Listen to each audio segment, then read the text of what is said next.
Oi, gente! Hoje a gente vai dar início ao estudo de dois novos conteúdos. Então, eu preciso que, além de vocês assistirem a matéria de hoje, o vídeo de hoje, que vocês anotem no caderno tudo aquilo que aparecer nesses slides, tá bom? Ao final dessa aula, terão duas atividades que vocês devem fazer, copiar e responder no caderno e me mandarem foto, porque logo em sequência, na próxima semana, eu realizarei a correção dessas atividades. Por isso, eu preciso que vocês prestem atenção à explicação e façam atividades. Estarei disponível para sanar qualquer dúvida que aparecer hoje. Bom, antes de nós começarmos, a gente precisa entender que a gente vai trabalhar dois conteúdos que caminham lado a lado. São dois conteúdos de gramática, então eles são bem chatinhos de se aprender, mas uma vez que a gente aprende, a gente percebe a necessidade que a gente tem de saber utilizar muito bem essas duas questões em inglês. O primeiro conteúdo que nós veremos hoje será o Simple Conditional, que são os verbos condicionais. Hoje a gente vai ver apenas o verbo would. Não veremos mais, tem vários outros, mas hoje a gente só vai ver o would e a gente vai trabalhar com ele. Esses verbos, eles vão indicar uma condição, algo que para acontecer necessita de uma ação anterior. Então, eu poderia traduzir esse would como poderia ou gostaria, teria. Então, sempre que eu colocar uma frase que está subordinada à outra em relação de para que algo aconteça, eu preciso que outra coisa aconteça antes, eu vou utilizar o Simple Conditional would. Olha só, anotem no caderno e prestem atenção. O Simple Conditional serve para formar frases no futuro do pretérito. Para isso, usamos o auxiliar would, precedido pelo sujeito e seguido pelo verbo na forma normal. Ou seja, sempre que eu quiser passar a ideia de eu faria algo, eu gostaria de algo, eu vou utilizar o would. Olha só os exemplos. I would like to study. Eu gostaria de estudar. Por que aqui é gostaria? Porque depois eu tenho o verbo like. E olha aqui o que diz. O verbo auxiliar would, ele é precedido de um sujeito, e aqui a gente tem o I. E depois dele vem o verbo na forma normal, o like. Então isso indica que qual verbo está no pretérito, no futuro do pretérito? O verbo like. Então é gostaria. She would say. Ela diria. Pronome she, verbo say. Então ela diria.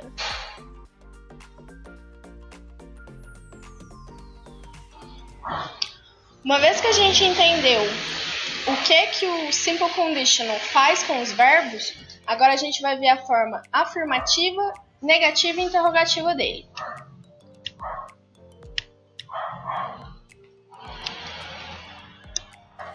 A primeira forma que a gente viu é a afirmativa, né? Essas duas formas são formas afirmativas. Como que eu faço a interrogação? Lembram daquelas palavrinhas que a gente usa para iniciar a pergunta? Então, what, when, where, a gente vai sempre utilizar.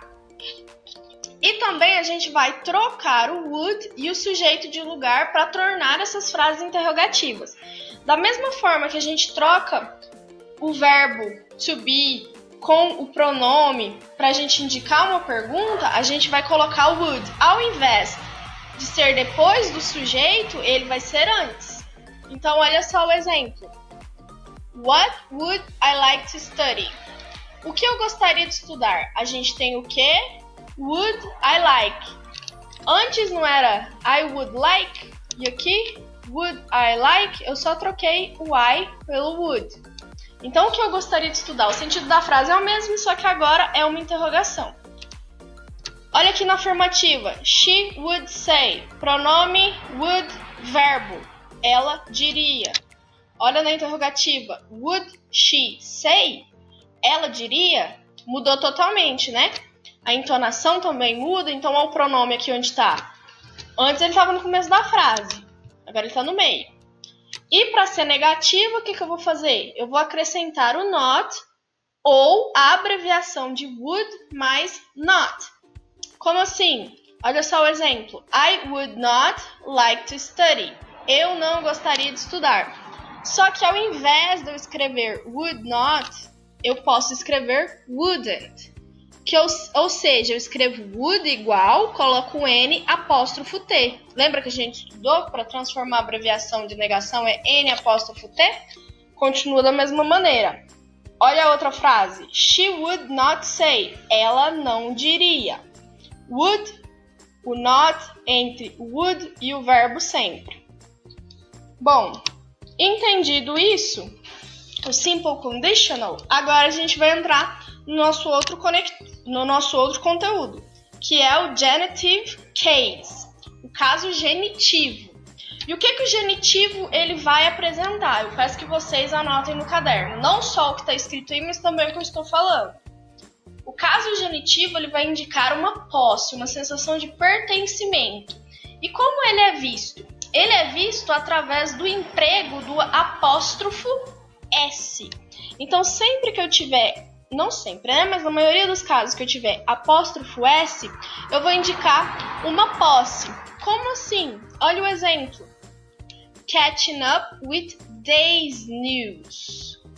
Eu tô prestando atenção, eu tô aprendendo, eu tô pegando alguma coisa com as notícias do dia. Então não é day news, não é notícias diárias, é notícias do dia. Então é só fingir que esse apóstrofo S significa do ou da. Olha aqui, eu também posso designar parentesco. Olha o exemplo. Robert is my best friend's brother. Robert is my best friend's brother. Robert é o melhor amigo do meu irmão. Não, perdão. Robert é o irmão do meu melhor amigo. Porque, olha aqui. Friend's brother. Do meu amigo, ele é irmão. Quem é irmão? O Robert. Do meu amigo, ele é irmão. Tá vendo? Esse SD significa que ele é alguma coisa desse meu melhor amigo. Substantivo, substantivo. Quando o apóstrofo S aparecer junto com substantivo, eu vou indicar posse. Quando ele aparecer junto de pronome, ele vai ser a contração do verbo to be, como em he is, she is, it is. Então, cuidado para não confundir. Depois de substantivo, que ele vai indicar posse, ele vai ser o caso genitivo. Olha mais uma forma que ele pode aparecer. Ele pode fazer referência à expressão de tempo, países, planetas, mundos, ilhas, tudo isso. Olha uns exemplos. Today's news. Então, today's news, de hoje, notícias, notícias de hoje. India's politics. Da Índia. O que é Índia? A política da Índia. Jupiter's moons. De onde são essas luas? De Júpiter. Então, notícias de hoje, política da Índia, luas de Júpiter. Tá prestando atenção o que esse apóstrofo S indica? Viu? Esses dois conteúdos, eles são bem tranquilos. O simple conditional, que vai indicar o verbo no futuro do pretérito, então algo que eu gostaria, que eu diria, que eu faria. E o genitive case vai indicar posse, relação de parentesco ou algo que expressa um pertencimento a um país, a um planeta, a um tempo. Entendido isso, vamos fazer duas atividades no caderno. Eu peço que vocês copiem e respondam no caderno. Número 1. Transforme as seguintes frases em inglês, obedecendo o uso do verbo condicional would. Então, letra A. Eu gostaria de ir ao parque hoje. Como ficaria essa frase? I would like to go to the park today. Então, I would like to go to the park today. E aí vocês vão fazer com todas as outras frases. Maria gostaria de tomar sorvete com suas amigas. Você não gostaria de ver esse filme, é muito assustador. Lembra que aqui é negativo, o que faz quando é negativo? Coloca pronome, would, partícula not, verbo. D. Nós gostaríamos de comprar um cachorro? Interrogativa. Lembra que o would vai vir antes do pronome. Então, would, pronome, verbo. Ele não gostaria de ir ao museu conosco. De novo aqui, negativa. E a número 2, transforma as seguintes frases em inglês, obedecendo às regras do caso genitivo. Então, você vai ver as frases que tem aí e você vai transformá-las ao genitivo. Ou seja, um desses substantivos, vocês vão descobrir qual é, ele vai ter que ter um apóstrofo S. Então, eu acompanhei o amigo da minha irmã ao cinema. Qual substantivo tem que ter o apóstrofo S? Eu acompanhei um amigo de minha irmã ao cinema. Quem que tem uma relação de posse aqui? Não é irmã? Então, olha aqui, é o amigo de quem? Amigo da minha irmã. Então, amigo, my sister's friend. My sister's friend, entendeu? E aí você vai traduzir toda a frase. Você já comeu a lasanha da minha avó? Presta atenção que é interrogativa. Todos os finais de semana eu assisto aos filmes da Marvel. Qual substantivo será que vai ter que ter apóstrofo S? Qual que tá tendo relação de posse? Não é da Marvel, de pertencimento? D. Ele não gosta de acampar no maior lago do mundo. Bom, espero que vocês tenham entendido. Façam as atividades.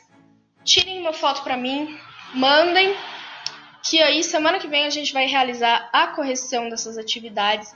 Lembrem-se que todas as atividades estão sendo avaliadas, então vocês precisam fazer essas atividades.